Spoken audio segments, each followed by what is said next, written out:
Hey G-Fans, GojiFan93 here, and welcome back to the 8th day of Godzilla-thon 2014. Today we will be taking a look at Son of Godzilla. That clear. Anyway, so, alright, so we are getting into the era of movies that started to, besides Destroy All Monsters, which is next, but I believe this is the movie that kind of started Godzilla turning less into an anti-hero or metaphor in all seriousness into a kid-friendly, waves at the camera and all that stuff. Now, to some fans, this is a really good movie, and to other fans, it's a really terrible movie. My opinion is, I'm not a fan of this movie. I will admit that there are a few parts in this movie that are really funny, and parts that I do like, and I will talk about that. But overall, I'm not a big fan of Son of Godzilla. Anyways, the story, I'm just going to go over it quickly because it's kind of there. Okay. Alright, so the story pretty much is, I'm just going to go over it quickly, about the scientists who are trying to make a weather machine that can make it, so that they can grow more food, because one of the scientists was saying that in the next couple 100 years or what, I don't exactly remember the year that he said, but that the population, we're gonna be overpopulated on the planet, so that means less resources, less food, and all that. So what they're trying to do is make this invention that is a weather machine that can help produce more food. Which I actually think is a pretty clever idea. I actually like that. I think it's a pretty original concept. I like it. But it's kind of weird because it doesn't really fit into this movie. But anyways, so yeah, they end up coming across a bunch of Gamacruses. I don't know what the plural is for that.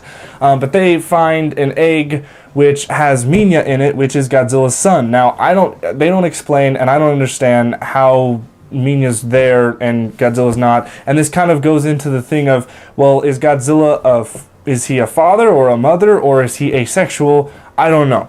Someone can explain that in the comments, but I don't know if we'll start a big debate. I don't want to start a big debate, but whatever. This is a 60s movie, okay, so it doesn't matter.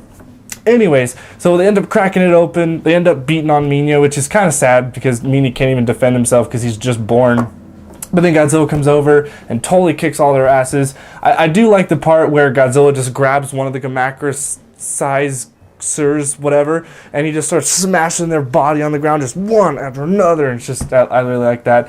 And it's funny because after the battle's done with, and this is the part of the movie that I actually liked about what they did with the writing and how they made Godzilla less of a monster and more of like they really gave him like human traits here. So like, it's just funny when he takes down all the Gamacrus monsters and he just leaves Minya, and Minya's just like, hey, where are you going? I mean, he's just crawling on all fours. It's just pretty funny.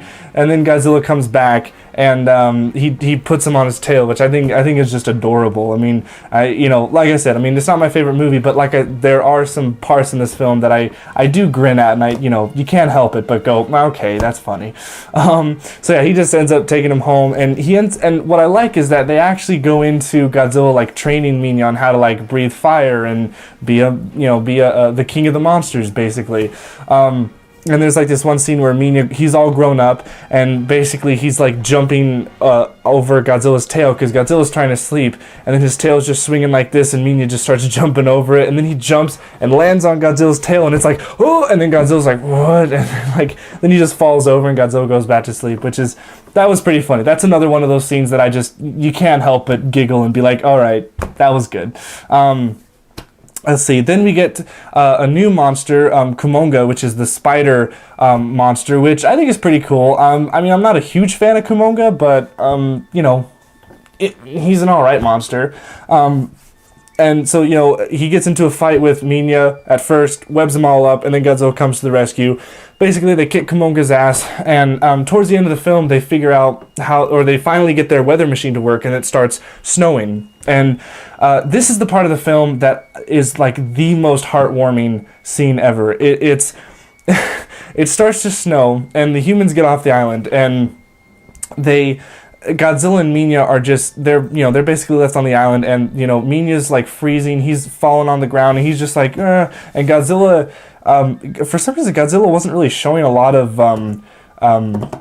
sympathy towards him at first, but then Godzilla like kneels down, and then they just hug each other, and then they sit and they hibernate, and like just that one scene, that one frame that just kind of zooms out with Godzilla and Minya just hugging each other. I mean, it is the most heartwarming scene you'll ever see. I mean, the fact that it's a Godzilla movie, yet you see something like this, and you're just like, oh, it's really funny. Oh, and I forgot to mention also, when Godzilla was training Minya on how to breathe fire, it's hilarious when he's trying to blow fire and he just keeps on blowing smoke rings, and Godzilla's just like, all right, I've had it, and he just steps on his tail, and then Minya's just like, oh, and just like starts shooting. It's just really hilarious.